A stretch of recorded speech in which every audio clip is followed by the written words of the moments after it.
Welcome back sa Sangkap Sarap TV. Kung naghahanap kayo ng perfect partner ng pritong isda, inihaw, o kahit simpleng ulam lang, eto na ang sagot mga kasangkap. Today, gagawa tayo ng Pampanga style atsara, yung tamang tamis, tamang asim, at extra crunchy na sausawan na hindi pwedeng mawala sa ref. Hindi ito yung sobrang tamis o sobrang asim, balanced lang, kaya kahit ang mga pusa sa kusina, approve sa tunog pa lang ng kagat.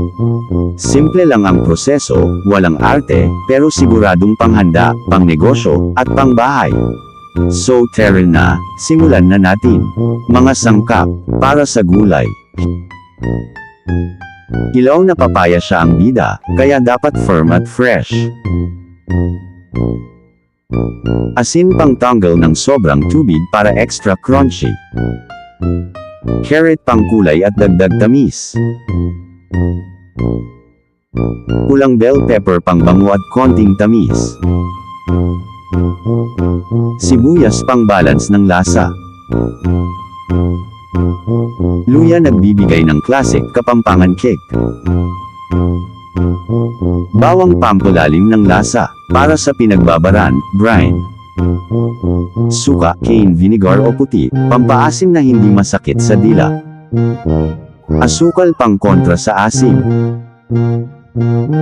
Asin pampalasa at pampatagal ng shelf life. Paraan ng pagluluto.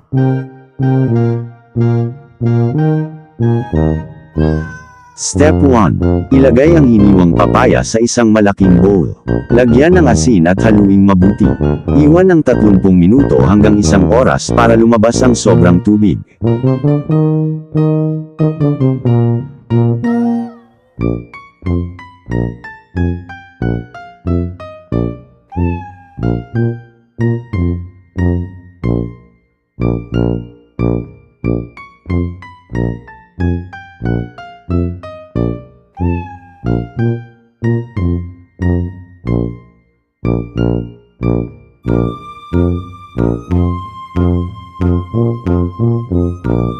Step 2. Pigain ang papaya gamit ang kamay hanggang matanggal ang tubig.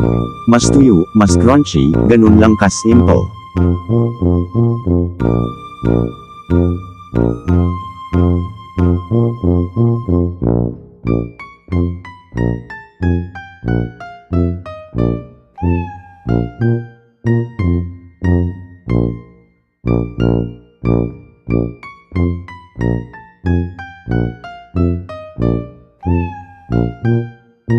Step 3. Sa isang malaking bowl, haluin ang papaya, carrot, bell pepper, sibuyas, luya, at bawang. Siguraduhin pantay ang halo.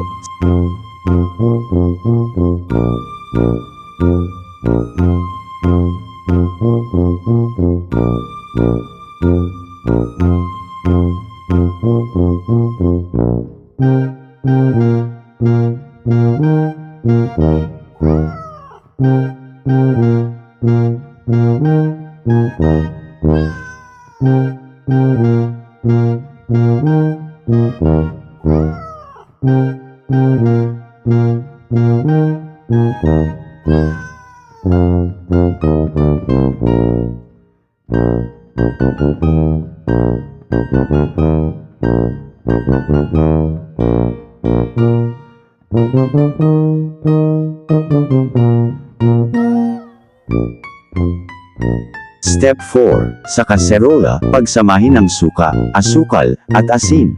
Pakuluin hanggang matuno lahat. Huwag haluin pag kumulo na para malinaw ang sabaw.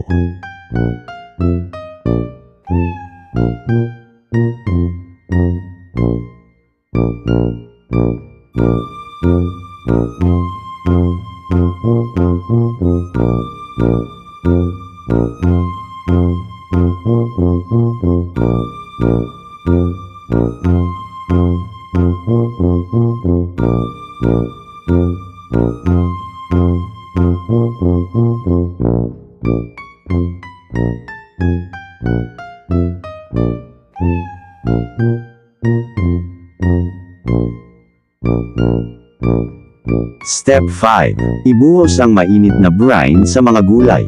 Haluing dahan-dahan hanggang mababad lahat.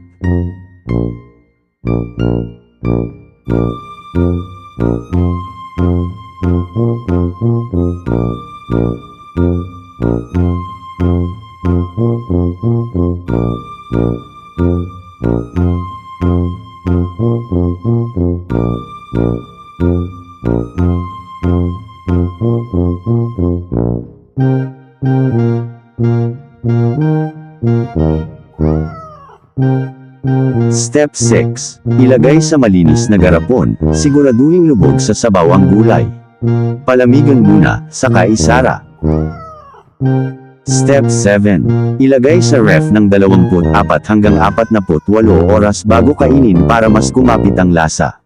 Mas tumatagal, mas sumasarap. Pusa approved.